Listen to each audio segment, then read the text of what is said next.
আসসালামু আলাইকুম, সবাই কেমন আছেন? আশা করছি সবাই ভালো আছেন। আল্লাহর রহমতে আমরাও ভালো আছি। আপনাদের সাথে কিছু কথা বা সুখ দুঃখের কিছু শেয়ার করব আপনাদের সাথে।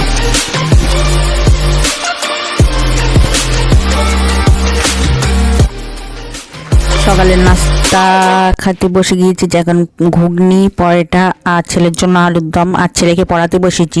যে কথাগুলো বলছিলাম, আগে যখন কোনো ঘর বাড়ি ছিল না, অবস্থা একটু মানে মাশাআল্লাহ খারাপই ছিল।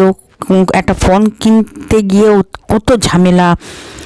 আরে দেখেন ঘর বাড়ি শুরু হয়ে যাচ্ছে, আর আমার ছেলে দেখেন ইট বসছে, কাজ করছে, আমার সোনা পাখি মাশাআল্লাহ। দেখেন কলতলাটা পাকা করা হচ্ছে আস্তে আস্তে ধীরে ধীরে। তো মানুষ এমনই, তুমি খারাপ অবস্থায় থাকলেও তোমার উল্টোপাল্টা বলবে, তুমি ভালো থাকলেও তোমার উল্টোপাল্টা বলবে, কেউ তোমার ছাড় নেই। তুমি সুখে থাকলেও তোমার দেখে জ্বলবে, আর হচ্ছে খারাপ থাকলে তোমার দেখে পরিহাস করবে বা টিটকিলি মারবে। এমনই মানুষকে এমনই হয় যে আমার জীবনে আমার সাথে না ঘটলে আমি বুঝতেই পারতাম না।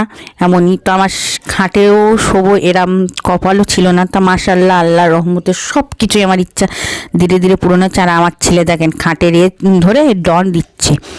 আর সন্ধ্যাবেলায় এত মানে আবহাওয়াটা এত সুন্দর, আর চারিদিকে আর দেখেন ওর বাইরের দিকটা লাল।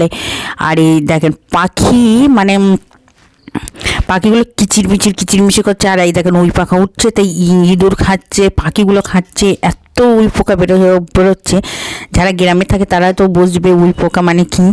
আর সন্ধ্যেবেলা ছেলের জন্য পিৎজা অর্ডার করি। যে আগে সন্ধ্যের নাস্তায় কী খাবো কথা ভেবেই কষ্ট লাগতো, যে সন্ধ্যাবেলা কিছু খাবো। এখন আল্লাহর রহমতে আল্লাহর অশেষ কৃপায় সব কিছু খাতে পারছে, তাও লোকের গা চলে যে হ্যাঁ ও এইটা গোটা করে খাচ্ছে। যখন আমার বেবি হয়নি, অন্য লোকের বেবি বা নিয়ে একটু আদর করলে, নিজের বেবি মানে নাও লোকের ছেলে পেলে যত্ন করো, কিন্তু এখন আমার নিজের বেবি হয়েছে, আমার নিজের বেবির সাথেও করছি, তাও লোকের চলছে। মানে কেউ কারোর ভালো দেখতেই পারে না। তো লাভ ইউ টু।